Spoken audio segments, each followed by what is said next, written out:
Hi, welcome back to our regular sessions of learning Hilchot Tefilah in the Aruch HaShulchan, learning the laws of prayer in the 19th century Lithuanian halachic text, the Aruch HaShulchan.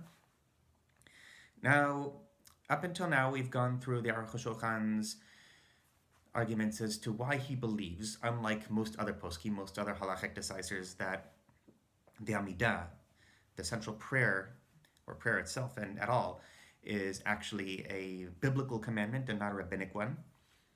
Now we're going to look at the laws of the set times of prayer, which he does actually believe are rabbinic, but they will, as we see, have sources in the Torah.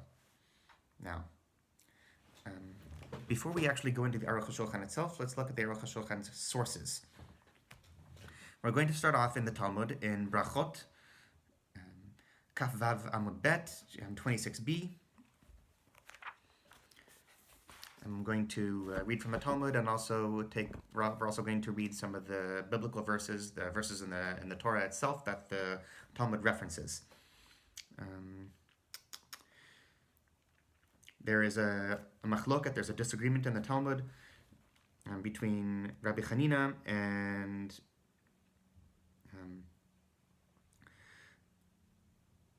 Rabbi Yoshe ben Levi as to whether the prayers are based on the sacrifices that were given every day in the temple, or whether the Avot, the ancestors, Abraham, Yitzchak, and Yaakov, established them.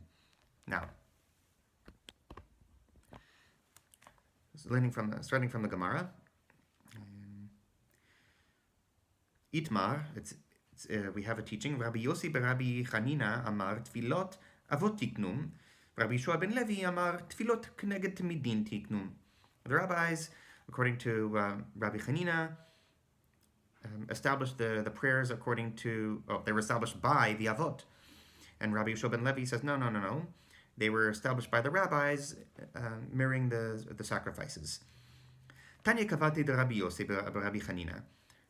V'Tanya Kavate de Rabbi Yeshua ben Levi. Well, we have earlier rabbinic teachings that support both of these rabbis' opinions. Tanya Kavate de Rabbi Yosef Rabbi Chanina, starting with the opinion that the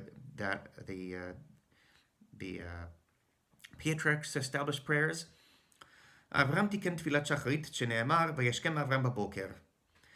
Now, Abraham established the morning prayer, as it's written, as he got up to obey God's commandment to go and sacrifice. To go sacrifice his son Isaac. We find this in Bereshit Kaf Bet, Pasuk Gimel. That's Genesis 22, verse 3. V'eshkem Avram baboker v'chavosh et chamoro v'yikach shnei narav ito, etc. And Abraham got up early in the morning, so we see that this is being used to support the morning prayer, and he got onto his donkey, etc.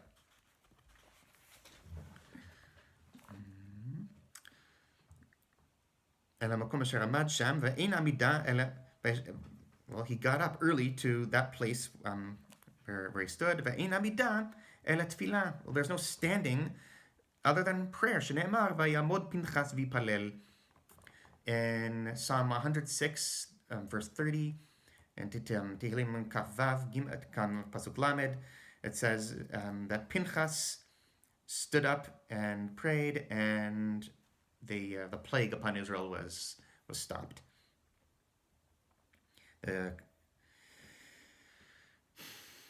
So this is a support for the idea that Amidah, that standing, means prayer. And so our central prayer is called the Amidah, and we say it standing. Yitzchak tiken tfilat mincha, shne'amar vayetze Yitzchak lesuach basadeh lifnot erev. So the mincha prayer, which is done in the afternoon, was established by Isaac. We have this in a verse in Bereshit Kaf Dalet, Pasuk Samech Gimel. That's Genesis 24, verse 63. And Isaac went out to Lasuach Basadeh. Lasuach means to converse, but also means here, I guess, to talk to God, or to ruminate, to think. Deals out in the fields. before evening comes. Well, the afternoon sacrifice was given, around sundown time, but before it actually became night. Ve'in sicha, and there's no lasuach, that word which is used to mean conversing, talking. Ela tefillah, shene'emar, that means prayer. Shene'emar tefillah la'ani, ki atov lifnei Hashem yishpoch sicho. In Tilim Kuf Bet, in Psalm 102, we see the word sicha, lasuach, being used to mean prayer. יעקב תיקן תפילת ערבית שנאמר ויפגע במקום וילן שם, ואין פגיעה אלא תפילה שנאמר ואתה אל תתפלל בעד העם הזה ואל תישא בעדם ורינה ותפילה ואל תפגע בי. All right, a lot of things to translate there. Jacob established the evening prayer as it's written Bereshit Kavchet Yud Aleph, Genesis 22 verse 11, Vayfga b'makom vayelen sham, and he arrived at the place and he slept there. And the word paga is, according to the Talmud, another word for praying, and the arriving, coming to that place. And a verse in Jeremiah, in Yirmiyahu, the 7th chapter is quoted. Now don't pray for this nation, and don't stand up for them. Don't raise up happy song for them, and prayer, and don't bother me. Al tifga bi.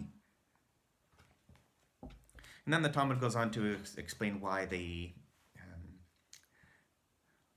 other rabbi believes that it is because of the sacrifices they offer during the day that we have the 3 daily prayer services.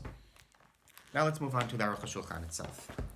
We're going to start in Siman Pei Tet, Seif Tet.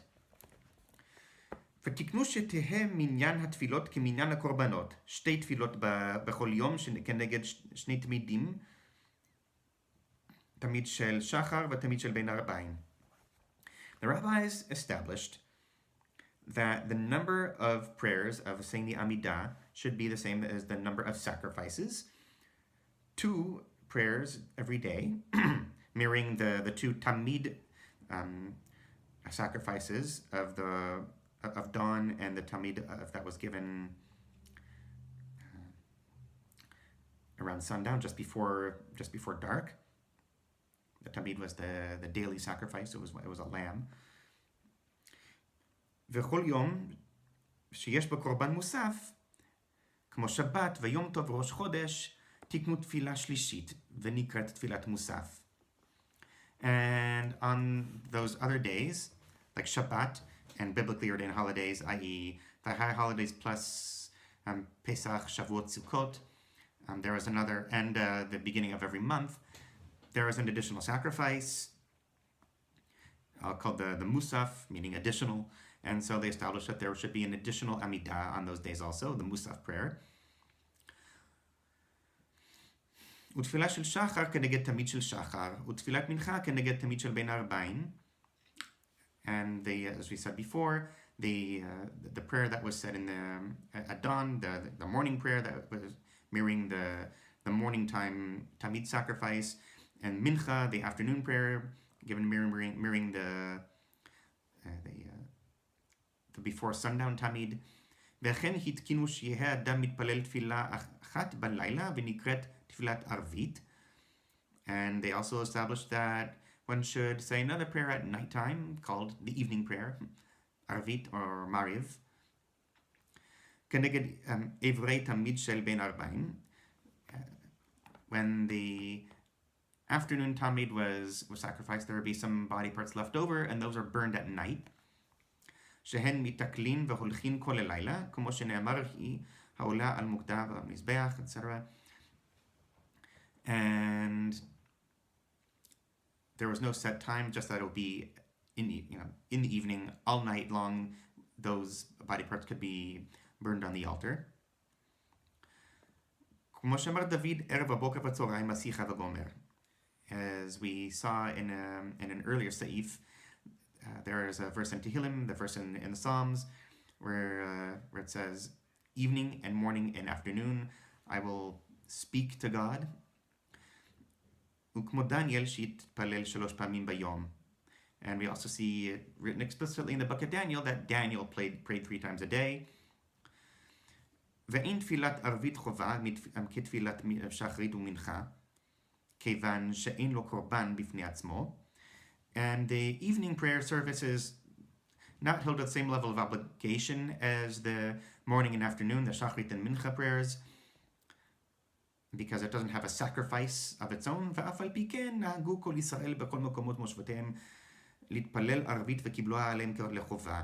But nevertheless, Jews in all communities everywhere took it upon themselves to pray the evening prayer, to pray Arvit, and it was taken upon them as a new obligation. Moving on to Seif Yud, to the 10th Seif.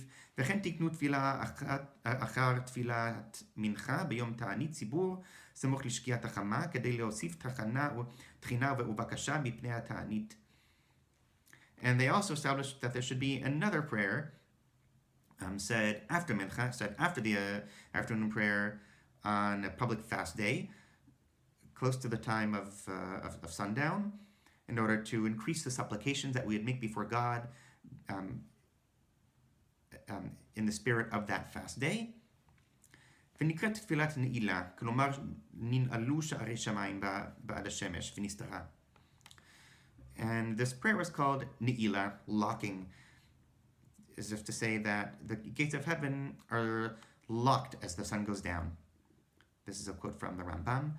ואנו אין מתפללים אותה רק ביום הכיפורים בלבד. But we only say this prayer on Yom Kippur. The Kaimalan, as was written in the Gemara and Pesachim 54b, אין התענית ציבור בחוץ לארץ, ואפילו תשעה באב אינו כתענית ציבור לעניין נעילה.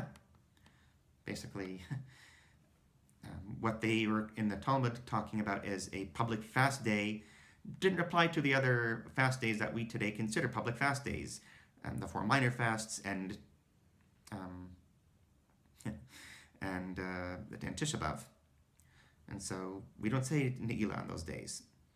ונמצא בכל יום יש 3 תפילות, ובשבת וביום טוב וראש חודש 4, וביום כיפורים 5. And so what do we have is a number of prayers. Every day we have 3, and on Shabbat, Yom Tov, and Rosh Chodesh, we have 4, and on Yom Kippur we have 5. ועוד אמרו בגמרא, ברכות כ"ו עמוד ב', לאברהם תיקן תפילת שחרית, ויצחק תיקן תפילת מנחה, ויעקב תפילת ערבית, ולפנים זה מקרא עיין שם. And then it refers to that piece of Talmud that we read at the beginning of this video, Brachot 26b, that Abraham established the morning prayer, established Shachrit, Yitzchak, Isaac established the afternoon prayer, Mincha, but Jacob, Yaakov established the evening prayer, Arvit, Mincha, Mariv, sorry. And we saw there in the beginning of this video which biblical verses they derive it from. וכן הוא בירושלמי, ריש פרק תפילת השחר. So in the beginning of the 2nd chapter of the Talmud Yerushalmi in Brachot, it also goes over that there. It also uses those proof texts. וגם משמע שם דתפילה הווה חיוב מן תורה, מקרא דאו לעובדו בקדת הרמב"ם עיין שם. And there we also, in the Yerushalmi, see the same proof text that the Rambam used to prove that prayer is a Doraita obligation, which is a verse taken out of the 2nd paragraph of the Shema in the book of Numbers in Bamidbar. Sorry, in Devarim and Deuteronomy.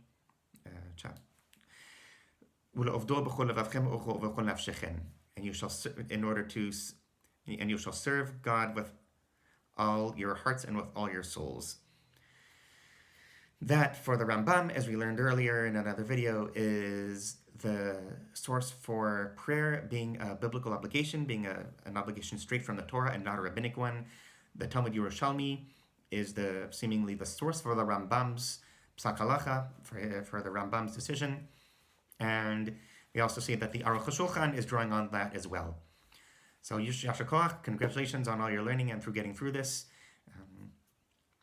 I look forward to all of you joining me for our next installment.